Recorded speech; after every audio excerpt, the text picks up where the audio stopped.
Welcome to What Series 12 and number 22. We're getting along there, aren't we? This one I've titled Getting Out of Jail. So let me read to you from Acts chapter 12 and a few verses here. It says in verse 1, "It was about this time that King Herod arrested some who belonged to the church, intending to persecute them. He had James, the brother of John, put to death with the sword. When he saw that this pleased the Jews, he proceeded to seize Peter as well. This happened during the Feast of Unleavened Bread.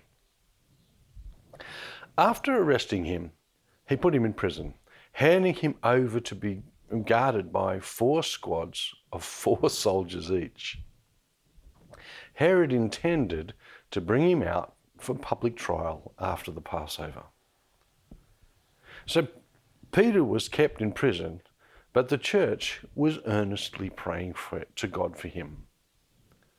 The night before Herod was to bring him to trial, Peter was sleeping between 2 soldiers bound with 2 chains, and the sentries stood guard at the entrance.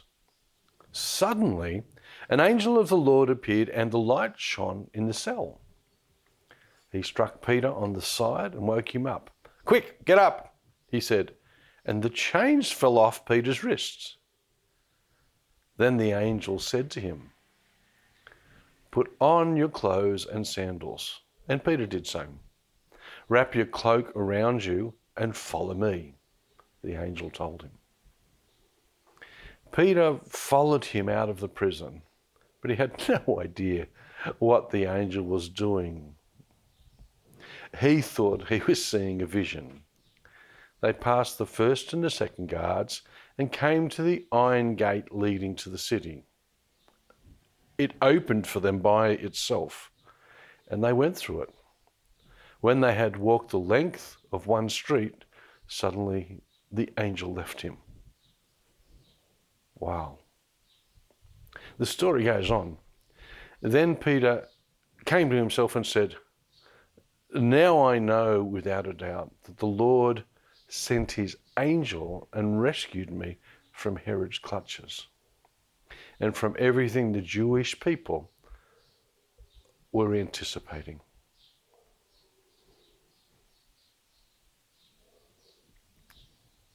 This is just a bit slow, but anyway, you can cut that little bit out. What are we looking at here? And it's an amazing story. And firstly, it tells us about, in verse 1, it tells us that persecution has begun. And then it goes on, and it tells us that we needed to be expectant to be made an example of. And that's what happened in verses 2 to 4. It also tells us that prison ministry is totally valid. Peter did it, and so did Paul further down the track, and it's still happening even in places all around our country now. It is God who helps us deal with whatever issues. And here he provides the angel and opens the gates and the chains fell off. Yeah, it's amazing, isn't it?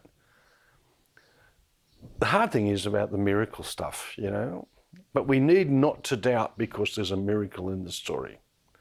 So let's go on this next bit.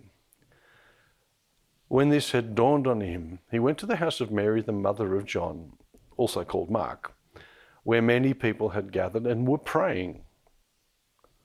Peter knocked at the outer entrance, and a servant girl named Rhoda came to answer the door. When she recognized Peter's voice, she was overjoyed, and she ran back without opening it and explained, "Peter is at the door." "You're out of your mind," they told her. When she kept insisting that it was so, they said it must be an angel. But Peter kept on knocking. When they opened the door and saw him, they were astonished. Peter motioned with his hand for them to be quiet and described how the Lord had brought him out of prison. "Tell James and the brothers about this," he said, and he left for another place. In the morning, there was no small commotion among the soldiers as to what had become of Peter. After Herod had a thorough search made for him He did not find him. He cross-examined the guards in order that they be executed. Wow. So what do we get from all of this? It's an amazing story, and it probably comes to its logical conclusions that Herod wasn't happy. Firstly, one thing that I get out of him in that part from 12 to 17 is keep knocking. Sometimes even fellow Christians don't get the miracles that are involved in life. And what about us? Do we believe that God is doing stuff in people's lives? Not only our lives, but other people's as well. Those people are saying, look at me, God's working here. And sometimes we just aren't seeing it. Whose fault is that? Well, it's basically our fault, isn't it? Why? Because we won't open the door and have a look. Notice too, that we can get excited and forget to open the door. I find that an amazing part of the story. We can forget that we need to let those miracles in, let those people in. The other thing is, we can also realise that if you're on the wrong side of it all, you cop it. Look what happened to the guards at the end of the story. Look what happened to Herod. He didn't get what he wanted in the end. I'd challenge you to read that story again and then look at your own life and say, what are the things that are happening in my life that I need to open the door to? Bless you.